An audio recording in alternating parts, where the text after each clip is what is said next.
Bonjour tout le monde. Alors Mérès Salakio, je suis la présidente de la structure Yenda Audiovisuel. Nous avons effectivement réalisé le court-métrage Jones. Je tenais juste à préciser que les deux petits acteurs sont juste là. Alors vous avez Wood Merlin qui est là, qui joue le rôle d'Ingrid.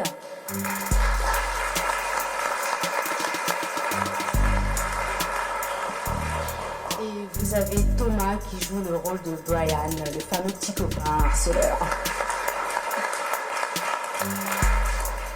Alors en fait, en gros, c'est l'histoire d'une jeune fille qui est coincée dans une boucle temporelle et elle subit en fait diverses situations très difficiles que vous avez pu voir. Et au moment où elle va se réveiller, c'est là qu'elle va comprendre qu'il va falloir qu'elle puisse dire non.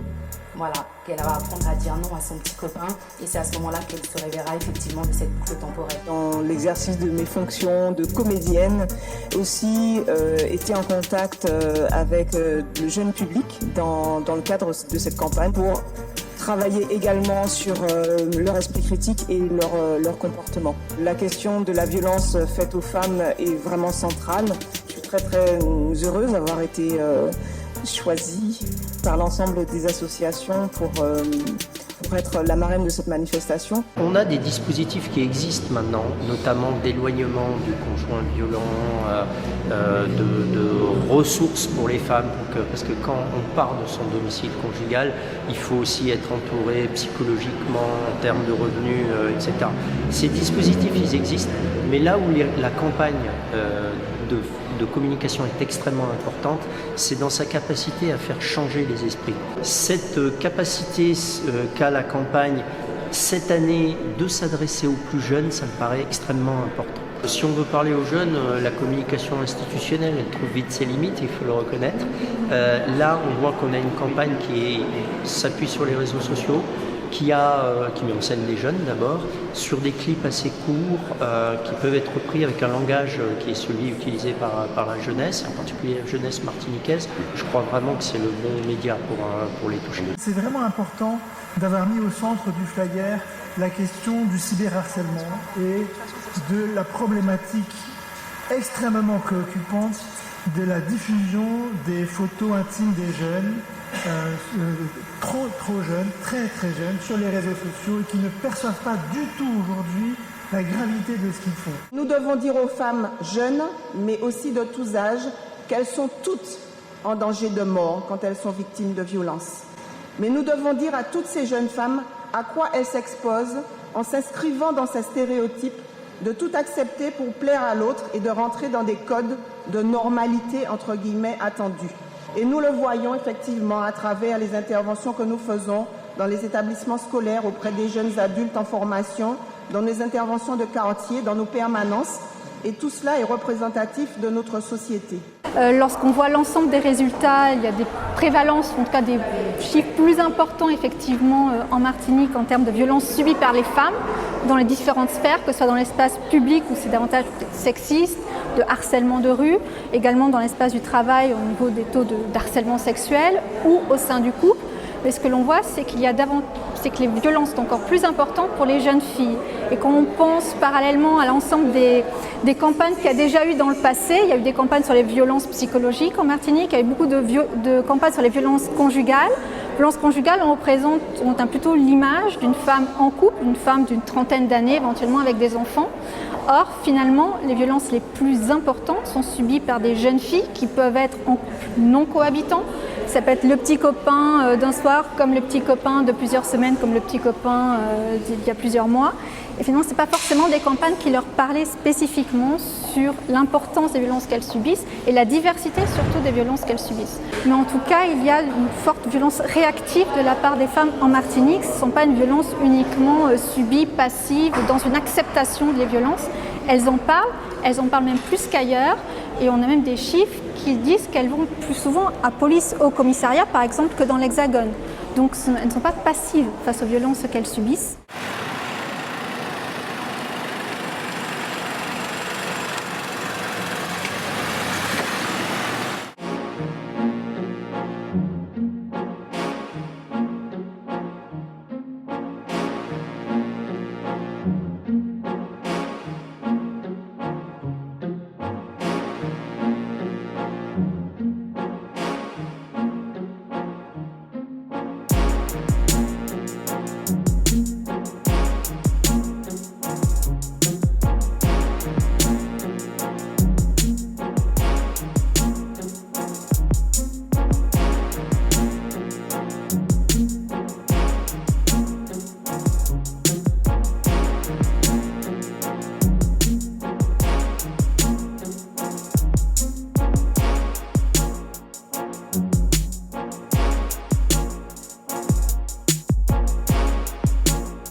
Où est-ce qu'il faut le diriger, comment le diriger, comment le prendre en charge. Ce sera l'occasion, là, en regardant le film, d'avoir ces éléments de communication pour ne pas frustrer des personnes maladroitement.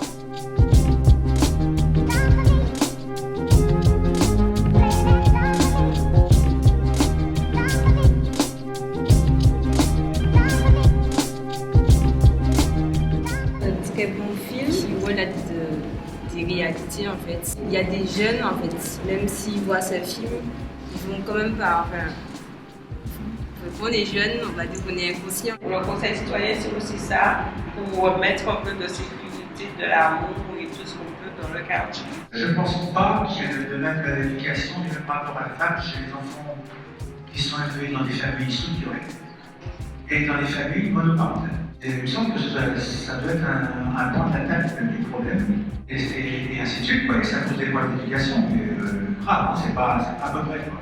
On parle à des jeunes, nous, les adultes. Il ne faut pas créer le fossé entre les jeunes et les adultes. À notre époque, on n'avait pas cette technologie aussi avancée. Donc, on avait le temps de parler à ses enfants. On avait le temps de voir venir l'adolescente qui commençait à glisser. Mais aujourd'hui, on est permissif.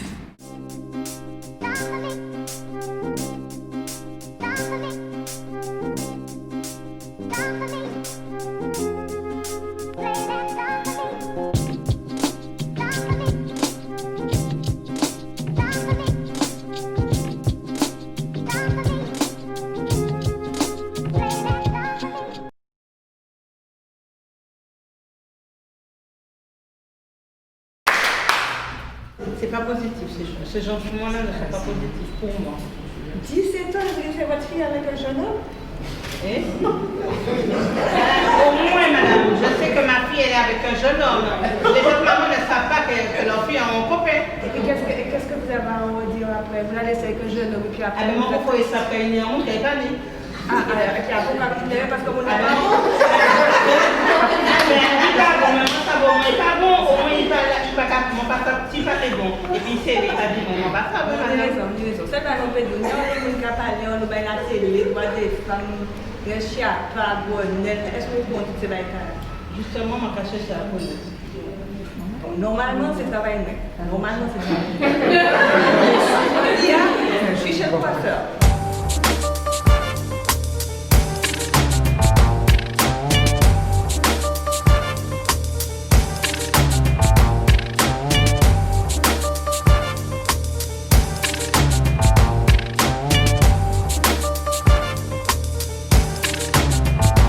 L'assistance sociale, monsieur, non, assistance social.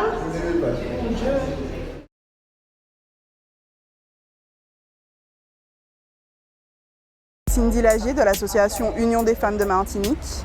C'est une association qui existe depuis 1944, qui intervient sur plusieurs champs.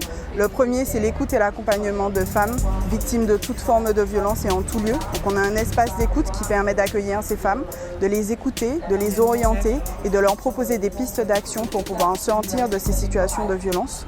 On a aussi un pôle formation-prévention qui fait des actions de formation à destination des adultes, donc des personnes qui travaillent mais aussi qui sont en formation sur comment repérer les femmes victimes de violences pour pouvoir mieux les aider par la suite. Donc pour nous accompagner dans cette manifestation, on a plusieurs associations qui viennent prendre part à l'action. Donc on a l'association Femmes Solidaires de Sainte-Luce par exemple, l'association Semeuse de Vie, mais aussi l'association Nous Pas Savent qui va faire un maximum de bruit avec les tambours pour pouvoir nous accompagner ce soir. Mais en tout cas, au moment où je vous parle, ces 2 amendements ont été adoptés à une très large unanimité et de tous les rangs de l'Assemblée, parce que moi je trouvais ça profondément injuste qu'un homme qui avait tué sa femme, et bien une fois qu'il était sorti de prison ou qu'il n'avait pas accompli sa peine, ou très peu, eh bien pouvait rentrer dans l'héritage de madame ou alors voir virer sur son compte sa pension de réversion.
Société plus juste que nous appelons, elle est à construire tous les jours, à chaque instant, à chaque coin de rue. Elle est à construire au sein de nos familles,